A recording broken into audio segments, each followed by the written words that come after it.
오두막 편지, 법정. 마른 나무단처럼 가벼웠던 몸. 우리 같은 출가 수행자는 세상의 눈으로 보면 모두가 불효자다. 나 길러준 은혜를 등지고 뛰쳐나와 출세간의 길을 가고 있기 때문이다. 그해 겨울 쌀랑눈이 내리던 어느 날 나는 집을 나와 북쪽으로 길을 떠났다. 골목길을 빠져나오기 전에 마지막으로 뒤돌아본 집에는 어머니가 홀로 계셨다. 중이 되러 절로 간다는 말은 차마 할 수 없어 시골에 있는 친구집에 다녀온다고 했다. 나는 할머니의 지극한 사랑을 받으면서 자랐다. 어머니의 품속에서보다 비쩍 마른 할머니의 품속에서 혈연의 정을 익혔을 것 같다. 그렇기 때문에 내 입산 출가의 소식을 전해 듣고 어머니보다 할머니가 더욱 가슴 아파했을 것이다. 내가 해인사에서 지낼 때 할머니가 돌아가셨다는 소식을 뒤늦게 친구로부터 전해 들었다. 할머니는 돌아가시기 전에 외동손자인 나를 한번 보고 눈을 감으면 원이 없겠다고 하시더란다.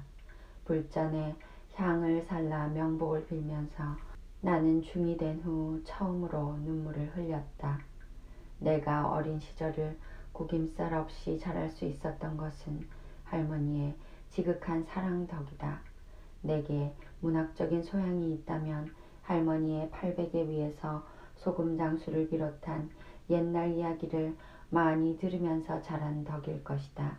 맨날 똑같은 이야기지만 실컷 듣고 나서도 하나 더 해달라고 조르면 미천이 다 됐음인지 긴 이야기 해주랴 짧은 이야기 해주랴고 물었다. 긴 이야기라고 하면 긴 간짓대로 끝을 냈다. 간짓대란 바지랑대의 호남 사투리다. 그러면 짧은 이야기 하고 더 졸라대면 짧은 담뱃대로 막을 내렸다. 외동아들인 나는 할머니를 너무 좋아해 어린 시절 할머니가 가시는 곳이면 어디든지 강아지처럼 졸졸 따라 나섰다. 그리고 할머니를 위해서라면 무슨 일이든지 선뜻 나서서 기꺼이 해드렸다. 일제 말력 담배가 아주 귀할 때 초등학생인 나는 혼자서 10리도 넘는 시골길을 걸어가 담배를 구해다 드린 일도 있다. 내가 8살에 초등학교에 입학할 때 할머니를 따라 옷가게에 옷을 사러 갔는데 그 가게에서는 덤으로 경품을 뽑도록 했다. 내 생애에서 처음으로 뽑은 경품은 원고지 한 묶음이었다. 운이 좋으면 사발시계도 탈 수 있었는데 한 묶음의 종이를 들고 아쉬워했었다. 지금 돌이켜보면 원고지 칸을 메우는 일에 일찍이 인연이 있었던 모양이다. 할머니의 성은 김의 김씨이고 이름은 금옥, 고향은 부산 초량. 그래서 그런지 부산에 처음 가서 초량을 지나갈 때 그곳이 아주 정답게 여겨졌다. 지금 내 기억의 창고에 들어있는 어머니에 대한 소재는 할머니에 비하면 너무 빈약하다. 어머니에 대해서는 나를 낳아 길러주신 우리 어머니보다 내가 그리는 어머니의 상, 즉 모성이 수호천사처럼 늘 나를 받쳐주고 있다. 한 사람의 어진 어머니는 100사람의 교사에 견줄만 하다는데 지당한 말씀이다. 한 인간이 형성되기까지는 그 그늘에 어머니의 사랑과 희생이 따라야 한다. 레오 버스카글리아는 자기 어머니에 대해서 이런 말을 한다. 그의 아버지가 사업에 실패하여 이제는 어쩔 도리 없이 식구들은 거지가 될 형편이었다. 그런데 그날 저녁 잔칫날처럼 푸짐하게 차려놓은 식탁을 보고 식구들은 깜짝 놀란다. 아버지는 어머니에게 도대체 이게 무슨 짓이오? 당신 정신 나갔소? 하고 화를 낸다. 그때 어머니는 우리에게 즐거움이 필요한 때는 내일이 아니라 바로 지금이에요. 지금이야말로 우리에게 행복이 필요한 때예요. 잠자코 잡숫기나 하세요. 라고 말한다. 고등교육을 받은 일이 없지만 참으로 슬기롭고 어진 어머니다. 오늘날 우리 사회가 경제적인 어려움으로 나란히 온통 초상집 같은데 이와 같은 어머니들의 지혜와 마음씀이 크게 작용한다면 이 위기를 능히 이겨낼 수 있을 것이다. 어머니의 만류를 뿌리치고 미국에서 파리로 건너간 아들은 빈털터리가 되어 몇 끼를 굶는 끝에 하는 수 없이 어머니에게 급한 전보를 친다. 굶어 죽어가요, 아들. 어머니로부터 즉시 회신이 도착한다. 굶어라, 엄마. 이 회신을 받아본 순간 아들은 정신이 번쩍 든다. 지금까지 어려운 일에 부딪힐 때마다 어머니에게 의존해 오던 나약한 그 끈아풀이 한순간에 끊어진 것이다. 그는 마침내 혼자서 일어서지 않으면 안 되었다. 뒷날 어머니는 그때 일을 두고 아들에게 이런 말을 들려준다. 굶어 죽어간다는 내 전보를 받고 정말 견디기 어려웠단다. 하지만 그때 그렇게 하지 않으면 내가 내 자신으로서 성장하지 못할 것 같았다.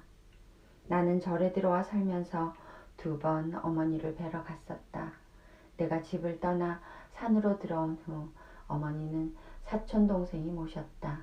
무슨 인연인지 이 동생은 어려서부터 자기 어머니보다 우리 어머니를 더 따랐다. 모교인 대학에 강연이 있어 내려간 김에 어머니를 찾았다. 대학에 재직 중인 내 친구의 부인이 새로 이사간 집으로 나를 데리고 갔었다.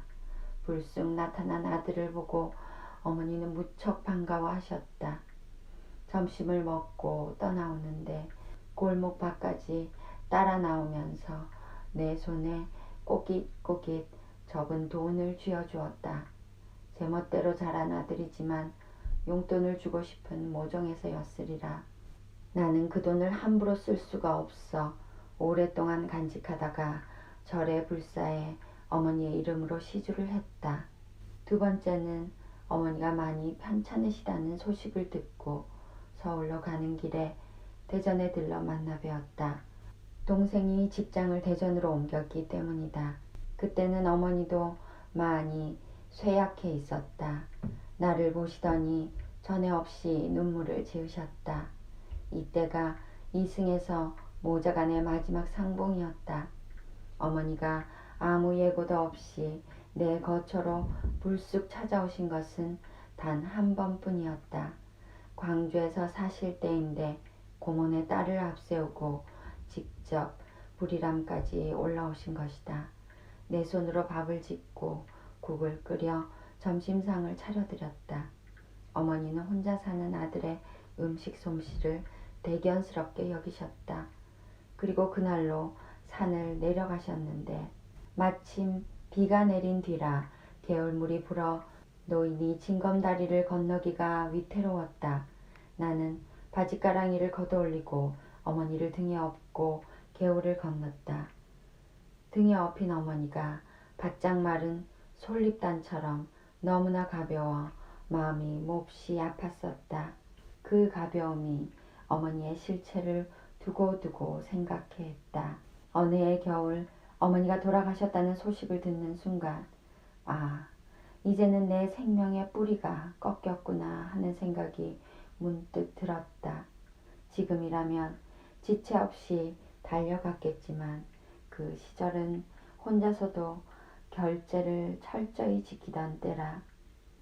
서울에 있는 아는 스님에게 부탁하여 나 대신 장례에 참석하도록 했다. 49제는 결제가 끝난 후라 참석할 수 있었다.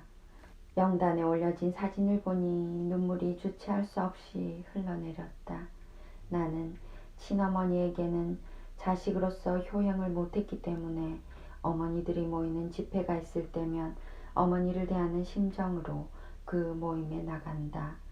길상회에 나로서는 파격적일 만큼 4년 남짓 꾸준히 나간 것도 어머니에 대한 불효를 보상하기 위해서인지 모르겠다. 나는 이 나이 이 처지인데도 인자하고 슬기로운 모성 앞에서는 반쯤 기대고 싶은 그런 생각이 들 때가 있다. 어머니는 우리 생명의 언덕이고 뿌리이기 때문에 기대고 싶은 것인가. 바람튜브였습니다. 오늘도 감사한 하루 되세요. 고맙습니다.